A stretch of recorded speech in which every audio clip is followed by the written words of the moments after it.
Dan hal itu menjadi nyata ketika Sang Sabda itu menjelma menjadi manusia, dikandung oleh Bunda Maria, lahir, dan dia berada di tengah saudara-saudarinya sebangsa.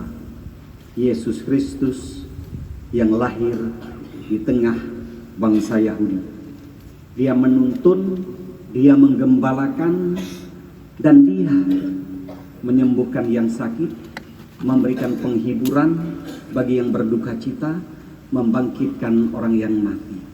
Yesus datang untuk menyelamatkan, datang untuk menebus, sehingga antara surga dan dunia didamaikan di dalam Dia. Tugas itu tidak berhenti hanya pada Yesus, tetapi Dia lanjutkan.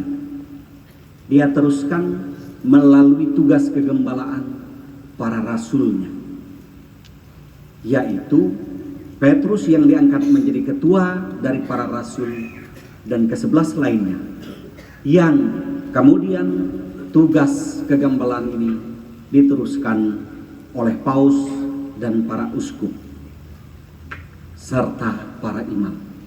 Dengan demikian kita melihat ada satu mata rantai, satu kesinambungan karya keselamatan Allah yang diteruskannya hingga saat ini.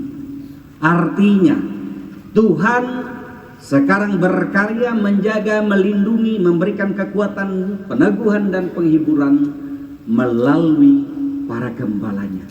Sehingga gembala dan umat berjalan bersama dalam persiaran menuju tanah air surgawi, dalam suka duka, dalam sakit dan derita, dalam untung dan malang. Kita berjalan bersama sebagai umat Allah. Karena itulah Tuhan berkata bahwa barang siapa yang bertahan dalam perjalanan ini, dia akan memiliki kehidupan kekal. Dan tugas para gembala, tugas kami adalah berjalan bersama Anda untuk terus menjaga supaya kita, seperti dikatakan Rasul Paulus kepada Timotius, berjalan dalam ajaran yang sehat. Karena banyak sekali orang yang mengaku, akulah dia, mengaku sebagai Yesus di sana sini. Ada banyak sekali tanda, bahkan iblis pun bisa membuat mukjizat. Tetapi dari buahnya kita menguji, apakah mukjizat-mukjizat itu adalah karya Tuhan? Maka gereja terus mewarisi tugas kegembalaan ini dan tugas pemeliharaan ini, supaya umatnya, kalau ada yang jalan ke kiri ditarik kembali, ada jalan yang ke kanan ditarik kembali. Mari kita berjalan bersama. Supaya apa? Supaya tidak ada satupun yang hilang. Dan tugas itu dipercayakan sekarang kepada saya dan kepada para imam. Kami pada saat yang sama adalah gembala Anda dan sekaligus melayani Anda sekalian. Oleh karena itu, kami juga mohon doa dari Bapak Ibu supaya tugas pelayanan ini sungguh diberkati Tuhan. Kami juga mohon kerjasamanya supaya kita sungguh-sungguh bisa mengembangkan keuskupan ini, paroki-paroki kita, komunitas-komunitas kita. Yang kedua yang saya ingin sampaikan adalah saya ingin bersyukur dan berterima kasih kepada para misionaris, dan salah satunya masih berada di sini. Saya minta Pastor Petrus berdiri.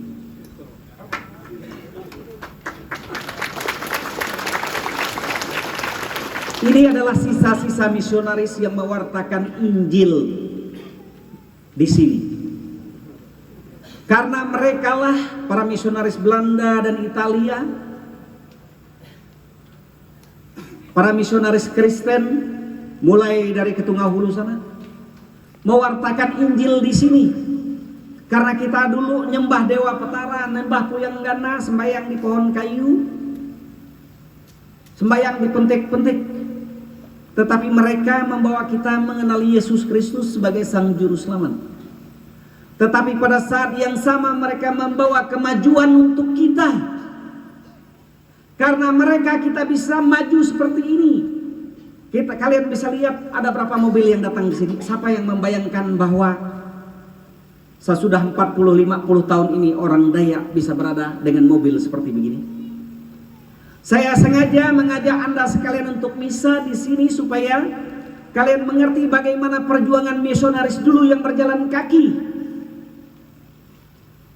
Mereka lewat hutan rimba, lewat rawa, untuk mengambil anak-anak dari kampung-kampung, memberanikan mereka, menyediakan tempat asrama-asrama supaya kita bisa membaca dan bisa menulis.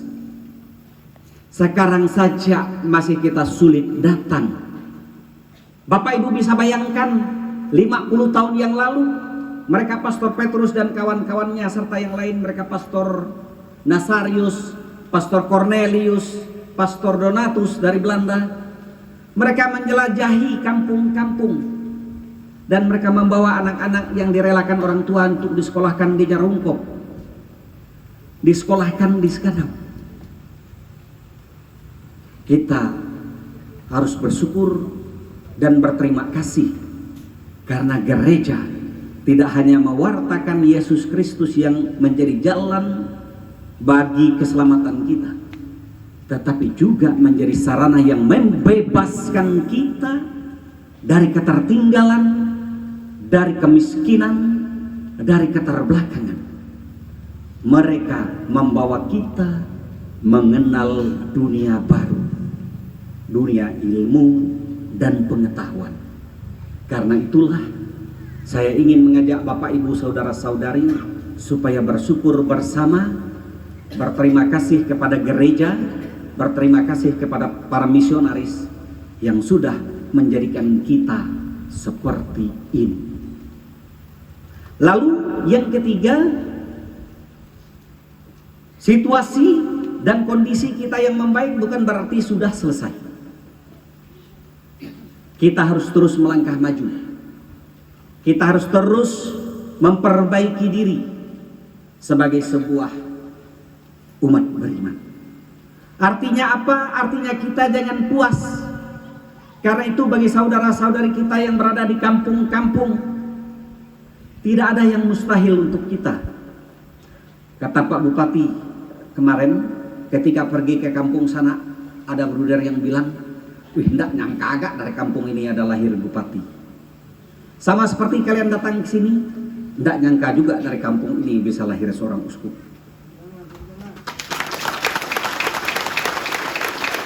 Karena sebagian besar dari kami para imam ini adalah calon uskup semua sebenarnya. Tapi jatuhnya ke saya, enggak tahu karena apa. Dan kami ini rata-rata kecuali 1-2 orang, mungkin 2-3 orang yang dari kota, yang lain semua anak kampung, tapi kami bukan kampungan.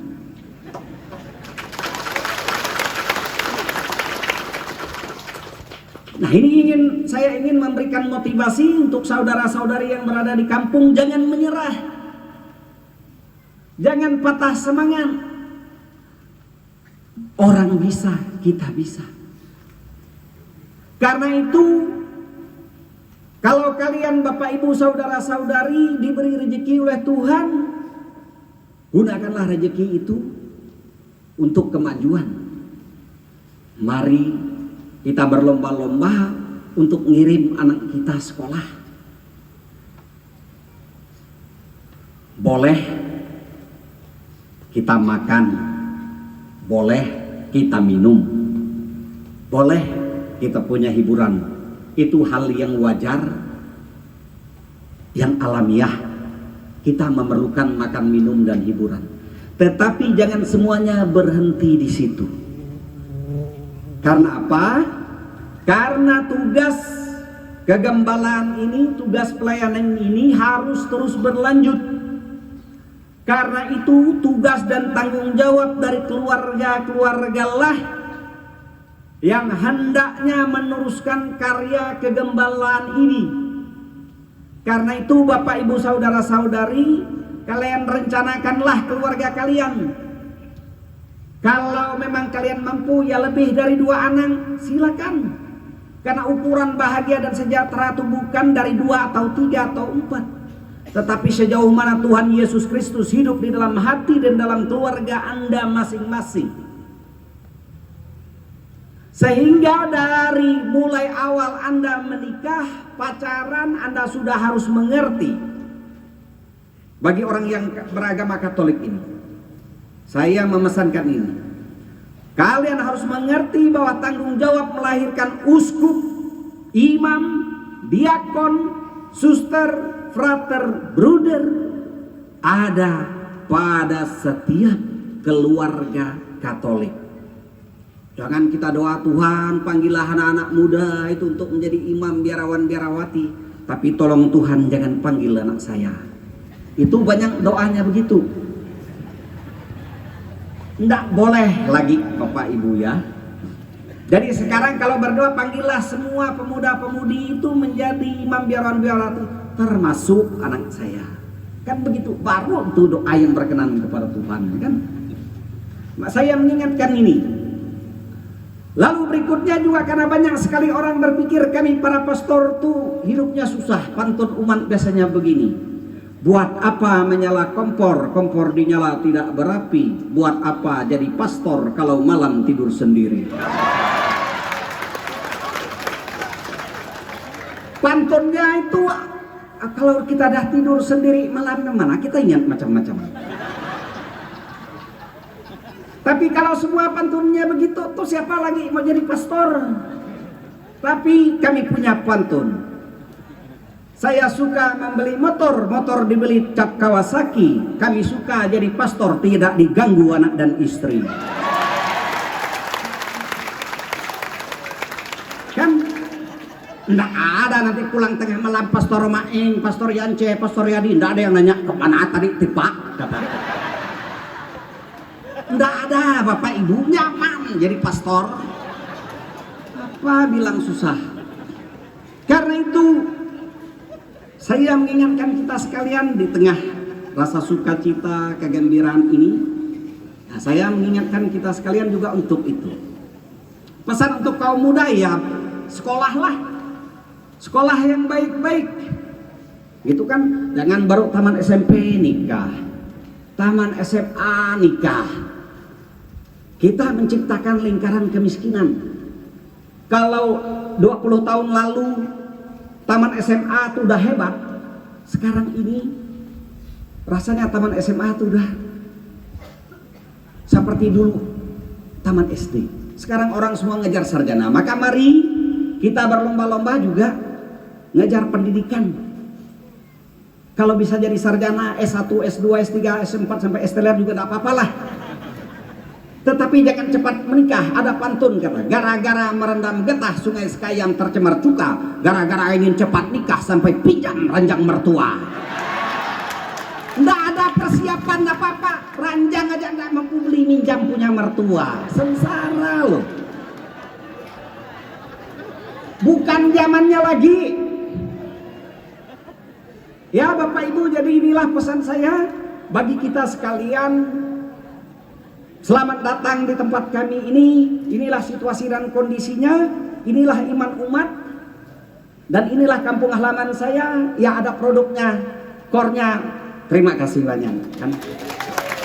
Produk. Jadi selama ini setiap pulang saya selalu kritik mereka, nyanyinya tidak bagus, notnya salah. Jadi saya agak rewel dulu ketika jadi pastor. Tetapi inilah situasi kita. Mari kita bersyukur bersama, bergembira dalam iman, dan kita resapkan sabda Tuhan itu, karena sabda Tuhan itu menuntut dari kita tanggung jawab bahwa kita sekalian harus menjadi garam dan terang dunia, supaya dunia ini aman, supaya dunia ini nyaman dihuni, supaya kehidupan kita satu sama lain dilandasi oleh sikap hormat menghormati sebagai saudara sebangsa, karena Tuhan mencintai kita semua.